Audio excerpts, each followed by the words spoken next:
All right, so in this last video, I want to take us through how we actually calculate the F value or the F ratio in a within subjects ANOVA. So we've talked about the between subjects variance and the within subjects variance. We've talked about the ways in which our within subject variance is actually a little bit different than the error variance because we can peel out subject differences. Now I want to show us how that shows up in a formula. So first of all, we have our F ratio, which is typically between group variance over within group variance. In other words, the greater the differences between your treatment means, the higher the F value. And also, the lower the level of your error variance, the higher your F value. Now, typically in our F ratios, this is due to within group differences alone. But today, what we're going to find is that this is due to our within group minus those individual subject differences. So really, for our ANOVA within, we're going to think of this as an even purer measure of error than what we would typically. So let's take a look at what our source table actually looks like. So this is our typical way of thinking about it in this course, blocks over bells. Although here you can imagine these bells have little notches cut out of them that we have eliminated because we can take out some of the error variance. And here's what the summary table is going to look like. Now, you'll notice it looks somewhat similar. We have terms like total and between that look very familiar. Here we have error. Oftentimes before we refer to this as within group differences, within group variance. And we'll find out why we've used the word error here in just a moment. But let's begin. So remember, our F ratio is the ratio of our between group variance over our within group variance. So think for a moment and see if you can remember where we find between groups variance in the source table. Okay, and where do we typically find within groups variance in the source table or error variance? Well, for today, what we're going to use is our typical between subjects variance, but now we're going to use our within our error variance, and you'll see this term A by S in order to refer to this. This time we have two sources of within group variability. We have our subject variability and our error variability. We're going to use the error term for the bottom half of our equation, this A by S. But what exactly is the mean squares of the MS? Well, remember, the MS is the sum of squares divided by the degrees of freedom for each of the sources of variability. So for our MSA, or our MS of treatment, or MS between, this is going to come from our sum of squares A, or sum of squares between groups, divided by our degrees of freedom A, or degrees of freedom between groups. For our mean squares A by S, or our mean squares of error, this is going to come from the sum of squares of A by S, divided by the degrees of freedom of A by S. Okay, so our F becomes a little bit more complex. Our blocks over bells get a little bit more complex. Okay, but what exactly is that degrees of freedom again? Remember, the degrees of freedom this is the number of terms in a set that are free to vary once we assume a particular mean value. Now, you don't have to know that verbatim, but we've gone over that before. Remember, if we have a mean and then we allow other individual scores to vary, as long as we're using a mean, only some of those can vary, and that's the degrees of freedom that we have within the set. Okay, so our degrees of freedom, we have 4 of those, and we'll go through each one. Our degrees of freedom A, this is the degrees of freedom between groups. And we find this by calculating the number of groups, or the number of different treatments, minus 1. So in the study we saw in the last video where we had 3 treatment means, this would be 3 groups minus 1 equals 2. The next is our subject degrees of freedom. And we're going to find this by asking how many subjects do we have total minus 1.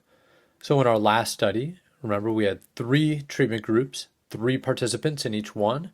So we had 3 subjects minus 1 gives us a degree of freedom for subject of 2. Next comes our degrees of freedom total. This is one that we've done before. And remember, the way that we do this is the total number of observations minus 1. Now, I use the word observations for a really particular reason. Oftentimes, we've just thought about this as the total number of individuals that are there. But what I've done here is to clarify, up here is where we're using the number of subjects or participants. But remember, each one of those participants was a part of 3 different experimental groups. So we actually had 3 subjects times 3 experimental groups gives us 9 total observations, 9 total measurements at the end. And the degrees of freedom total is that total number of observations 9 minus 1, which here would be 8. And then last, our degrees of freedom for A by S, or for error, we find by multiplying the number of groups minus 1. So in our last study, that was 3 groups minus 1 times the number of subjects or participants minus 1. 3 minus 1. So here we have 2. 3 minus 1 is 2 times 3 minus 1 is 2. 2 times 2 equals 4. So once again, in this example, we'd have degrees of freedom of 2, groups minus 1, 2, 3 subjects minus 1, error, which is 2 times 2 equals 4, and degrees of freedom total, which is 8. Once again, what you'll notice is that degrees of freedom total is always equal to the sum of all the other degrees of freedom. In other words, you can add all those up and get that same score right here. Okay, so those are our degrees of freedom. Next, we want to move on to the sum of squares. The sum of squares.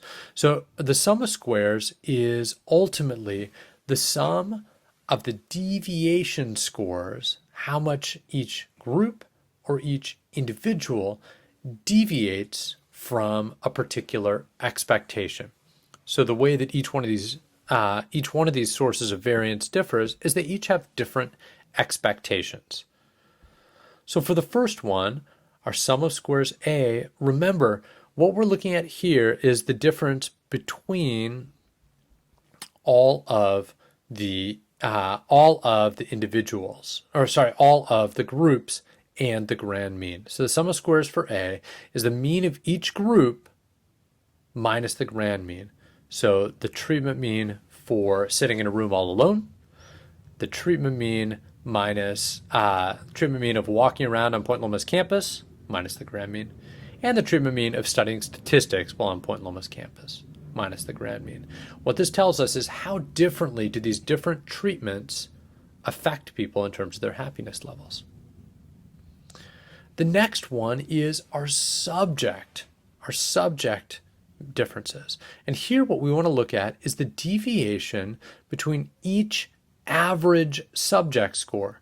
So in our last study, just for example, remember we had, for instance, let's do the one where they're all scoring the same. We had participant A score 3 times, okay? We add those up and divide them by 3 to get the average score for participant A. So this is mean of subject A right here. Okay. What we do for C is we'd add together all of those, divide them by 3, and we'd get the mean of subject C. Okay. So we have 3 different means there. So let's go back. So now what we want to do is take the mean of that subject. So we want to know, on average, is participant A lower than the grand mean, that overall null hypothesis expectation? In other words, is A, what we found in this first study was the participant A was in general below average. So if the grand mean is here, what we find is subject A is scoring below the mean, subject C is scoring above the mean, and subject B is scoring about at the mean. Okay, so that's what we want to know for sum of squares subject, is how above or below average is each participant. Next, and there's an important reason why I'm skipping error. There's a way to directly calculate the sum of squares error, A by S, but it's a bit complex and it's more than I need you to realize. And in fact, the way I want to describe this in a moment is more helpful, I think, conceptually for you to think about. So let's go back to how do we calculate the total sum of squares? So the total sum of squares is every individual score, X, minus the grand mean. All we want to know here is, so for instance, if we're looking at this layout of all of these individual points here, what we want to know is how much does each individual point differ from, if this is that grand mean, what we just want to know is how much do all of these points spread out? How many, in other words, how many overall differences are there between all of our observations? How much do all these observations differ from one another? And that's what we find with the total sum of squares. Okay, now the last piece is the sum of square error. Okay, the sum of square error is what you can think of as what's left over. We know that some of all of those total variability, some of that is due to our treatment. In fact, we hope a lot of it is. What we've calculated is some of it is actually due to pre-existing differences between participants. In other words, some of these subjects are just below average on happiness. Some of them are above average on happiness. And then some of the variability in these scores, we don't know why. We can't explain it with the data that we've collected. And this is what we call our error variance. It's what's left over. It is the residue or residual scores. And so the way that I'm going to have you calculate that is the sum of squared A by S is we take the total amount of variability in scores and just subtract away what we know, minus the sum of scores A, the between group variance, minus sum of scores S, the between subjects variance. And what we're left with is these residual error scores, the sum of squares for error. And so ultimately then you can use these sum of squares error to then calculate out each of your final, the final mean squares in your F ratio. So in the end, what we've done is we've taken and we've compared, let me erase some of this, we have compared, as we always do, this